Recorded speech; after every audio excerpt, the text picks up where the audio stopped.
see it. You see it? Yeah. I see it! Oh, there it's coming. Perfect. Sleeping Beauties by Stephen King and Owen King. So, I must admit, Stephen King isn't exactly one of those authors that I automatically go out and buy every book that he writes. He's been around forever, and he's definitely had some influence in some movies and books that I've liked over the years, TV shows.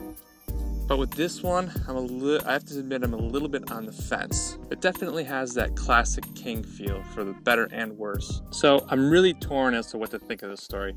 It has a lot of cool elements. I like the concept of the women all falling asleep and ended up in these cocoons.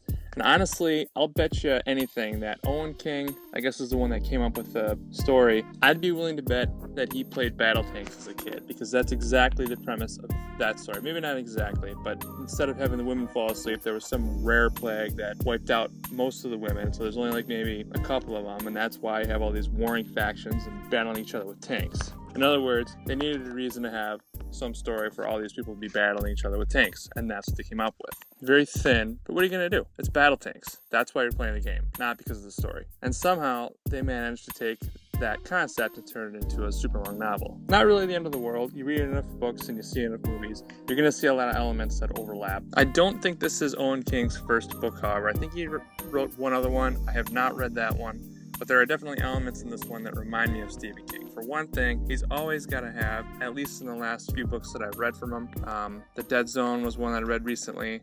I don't know why, but Stephen King's always got to have some weird perv in his book. And I get some stories, you got to have that, sure. But every book, I really don't need to know the exhaustive details either. But he's definitely not the worst. That honor, in my opinion, goes to George R.R. Martin. For whatever reason, he loves to write about his characters' encounters.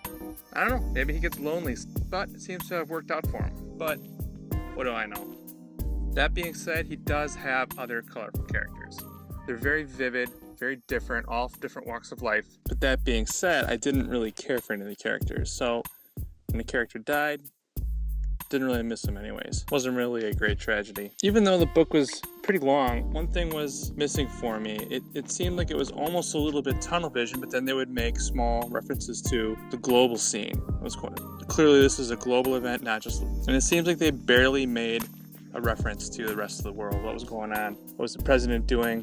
What was the global response to the crisis? So I almost feel like they should have either just made it real tunnel vision, disconnected from the rest of the world, or had more of the global scene, one or the other. They seem they kind of straddled it a little bit. The main settings for this book is a women's correctional facility, which obviously, considering the pandemic that's going around, is a real hot spot for the story. Definitely a lot of chaos going around. All the inmates trying to fight sleep deprivation. Some hold out longer than others and start to go a little bit crazy. Others just give in right away. And one thing that I thought was funny was that the book almost sounds like it's written by a couple of man-haters, but actually written by a couple of dudes, which is an element of the story that's reinforced at that other place where the women go after they fall asleep. Which is also pretty cool because it's like a shared hallucination by all of the women on Earth, regardless of where they are. Even though it was written by two people, the book does flow seamlessly. It sounds like the same voice all the way through. Cannot tell where Stephen King stopped writing and Owen King picked up, which is pretty cool. Another thing, on the Audible edition, there's a conversation between the two of them on kind of how the writing process went, which I think was pretty interesting. And also the timeline was very short. It only covered